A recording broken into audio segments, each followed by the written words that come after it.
Publicada em 1931, a distopia Admirável Mundo Novo, do autor Aldous Huxley, mostra uma realidade futurística, em que todos os valores da sociedade foram quebrados para um objetivo comum, a felicidade geral. On a big Western world controller, and I have been assigned to show you certain selected histobunk highlights from the past. But everything is perfect now, and everything will always be perfect. So what does it matter what things were like when it wasn't perfect? Excellent point. Huxley pensa em uma sociedade em castas, em que cada indivíduo é programado social e biologicamente para pertencer e aceitar a sua classe social. Todos nascem sabendo exatamente quem são. Much brighter than epsilons like those. That's one of the wonderful things about being a gamma. We're not too stupid and we're not too bright. To be a gamma is to be just right.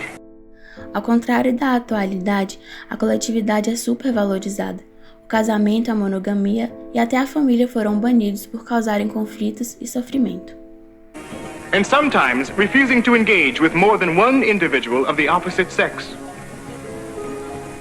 And even collecting into groups called families, a pervasively immoral concept of pre-civilized times. Yes, thoroughly disgusting examples of complete sexual perversion, as you can see. Did the primitive females actually... Yes. Primitive females gave viviparous birth to young. like animals? Yes, physiologically, exactly like animals. Outro clássico publicado mais ou menos na mesma época é 1984, do George Orwell, que também representa um futuro distópico, mas ao contrário da ideia de Huxley, Orwell descreve uma ditadura totalmente violenta, cheia de ódio, de escassez e de ignorância, totalmente controlado pela guerra. It does not matter if the war is not real, or when it is, that victory is not possible. The war is not meant to be won. It is meant to be continuous. The essential act of modern warfare is the destruction of the produce of human labor. A hierarchical society is only possible on the basis of poverty and ignorance. In principle, the war effort is always planned to keep society on the brink of starvation. The war is waged by the ruling group against its own subjects, and its object is not victory over Eurasia or Eastasia, but to keep the very structure of society intact. Esses são os exemplos usados por Bauman para começar sua discussão sobre a modernidade. Para ele, a visão de um futuro com a liberdade individual totalmente rejeitada era o que unia os dois autores, que apesar de imaginarem caminhos diferentes, concordavam com o destino controlador das sociedades. While we have been perfectly conditioned to want only what we have, and to have only what we want, and are, therefore, always happy, the uncivilized ancients were prey to destructive emotions, such as ambition, hate, and love, which of course always led to violence, which in turn, naturally, led only to more violence.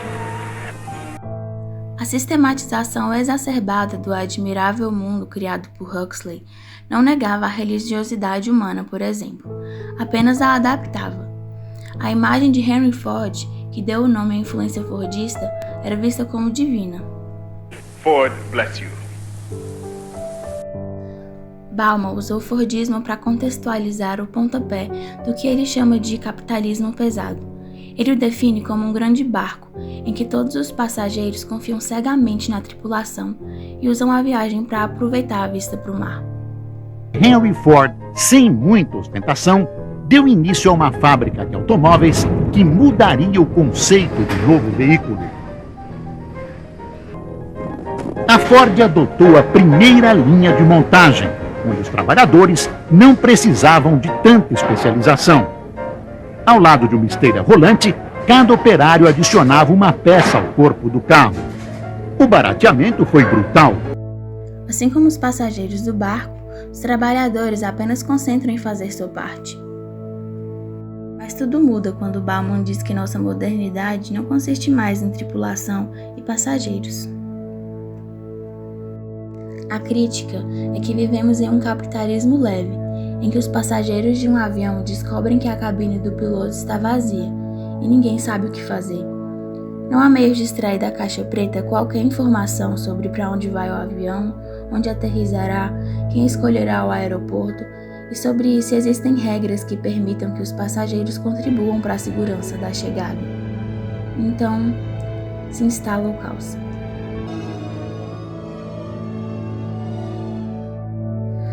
A política atual é um claro exemplo disso.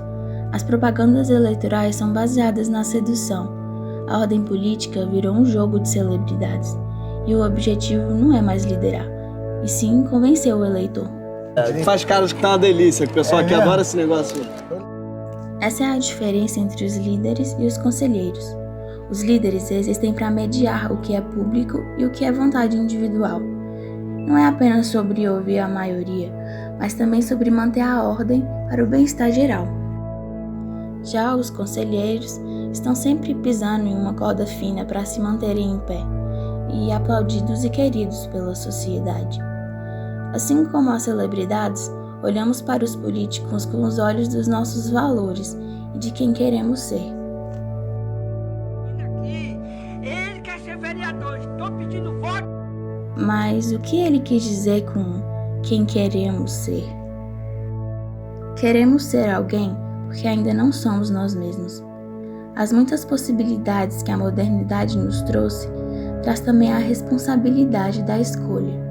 A ciência cada vez nos dá mais e mais conhecimentos para basearmos nossas escolhas, mais e mais variáveis para serem consideradas. At some point you make a choice about who you are and what you want.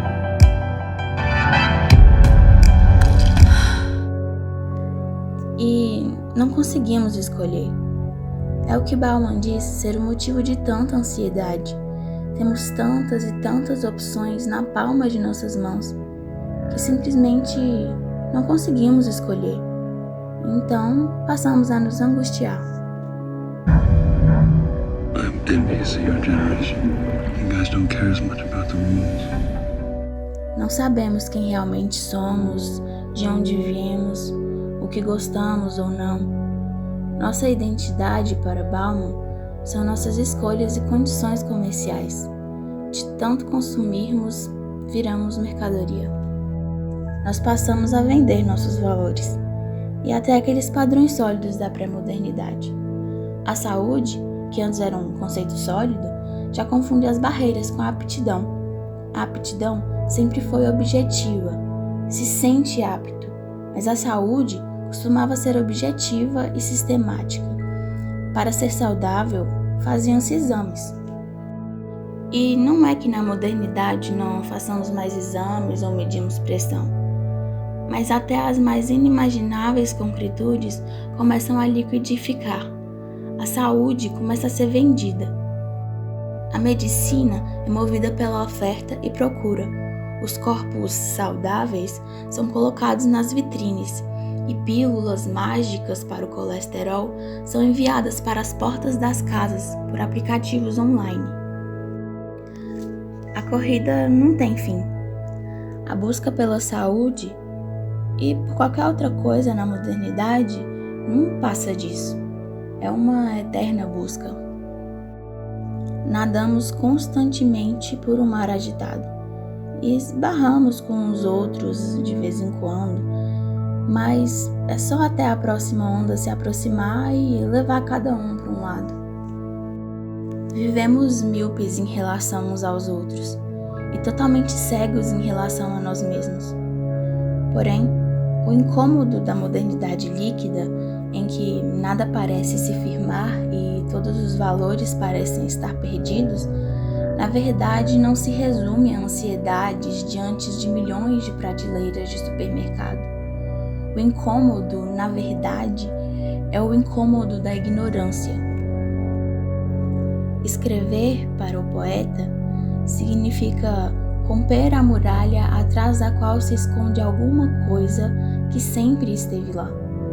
É o que diz Milan Kundera, e é também o que Bauman usa para explicar o paralelismo entre a poesia, a sociologia e a história. mas também nunca tivemos tanta liberdade e informação para tecermos nossos próprios destinos. Para operar no mundo, ao contrário de ser operado por ele, é preciso entender como o mundo opera. Lutar pela democracia e pela individualidade não é lutar contra nossas incertezas, mas sim reconhecer e encarar de frente as suas consequências. Mas Bauman não faz uma crítica saudosista a tempos ditatoriais e de padrões sociais impostos.